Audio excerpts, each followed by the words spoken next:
bana soma ekolo Congo to pesi bino bote mingi pona tango oyo bozwi pona kolanda mwa 5 minutes émission to sala lo émission spécialement na lingaki ko répondre na ndeko zola mengi ndeko oyo to discuter mingi na portable pe na pomme taki yo que na ko pesa réponse oyo na mokili mobimba pour que balanda pe bayoka à quel niveau bazali kolanda biso pe tozali ko discuter makamboka ndeko olakisinga combien Hippolyte Kanambe azali pamba devant Félix Tshilombo et que Tshilombo azali plus malin parce que selon yo Hippolyte Kanambe a utilisé les Congolais mingi pour servir yé pour yé à maintenir le pouvoir na yé mais à combien pas Tshilombo yé a servi Tshilombo pour le loya zakobenga Tshilombo président donc Tshilombo azali n'est-ce pas grand stratège ezali mabete mais na ko tia moi extrait oyo Olanda yango po omona entre Tshilombo na Hippolyte Kanambe nani azali grand stratège pe na suka nani akolonga Bolanda. Vous révélez à nos compatriotes, à toute l'opinion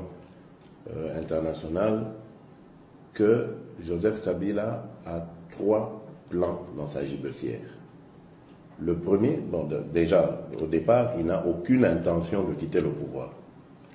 Et donc pour ça, il a déployé 3 stratégies, 3 plans. Le premier, c'était, je pense de ça au passé parce que je ne crois plus qu'il va oser le tenter, c'était le référendum.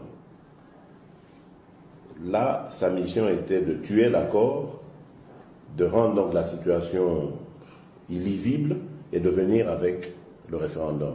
Mais on lui a dit, s'il est capable d'organiser un référendum, c'est qu'il peut organiser des élections, puisque les référendums sont quelque part des élections. Donc ça a battu son plan en brèche. Le deuxième, c'est la stratégie du chaos. Celle qui consiste à jouer aux pompiers pyromanes.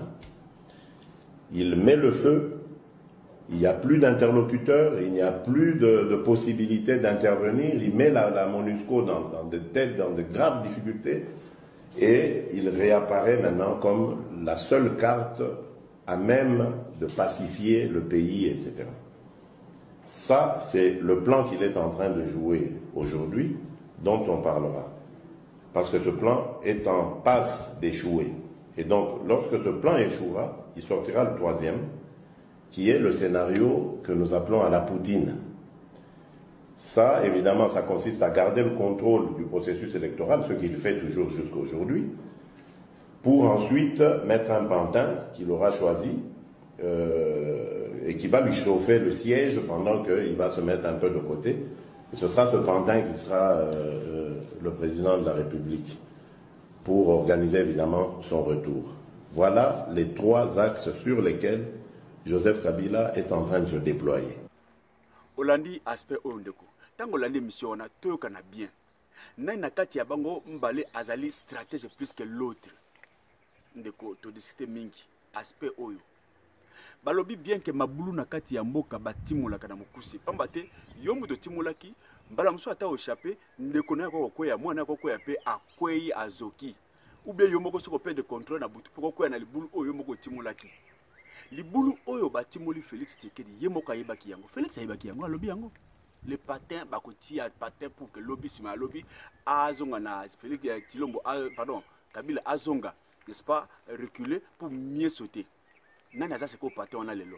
Alors entre mutu asalaki motambo nanyama oyo akangami na motambo nani azali na facilité ya koboma moninga ngala sali motambo nyama kwena motambo na ngai est-ce que nyama nde azali na compétence ya koboma ngai ou benga mutu na koboma nyama po akwena motambo na ngai entre Félix na Kanambe nani akwena motambo ya moninga ezali Félix akwena motambo po ayebaki yango pe amoni yango libulu oyo amonaki akwei pe libulu wane bomiye ekoboma ende il n'y a pas à discuter.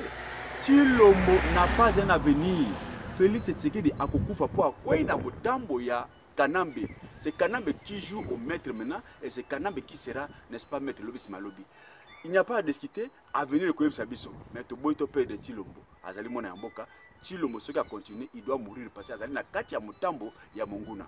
Que Dieu vous bénisse. Baba bazali ko se souscrire, baba bazali ko kuma biso, beaucoup na biso, baba bazali ko peut-être discuter, ils allaient pour l'intérêt ya mboka na biso. Ingeta. Merci.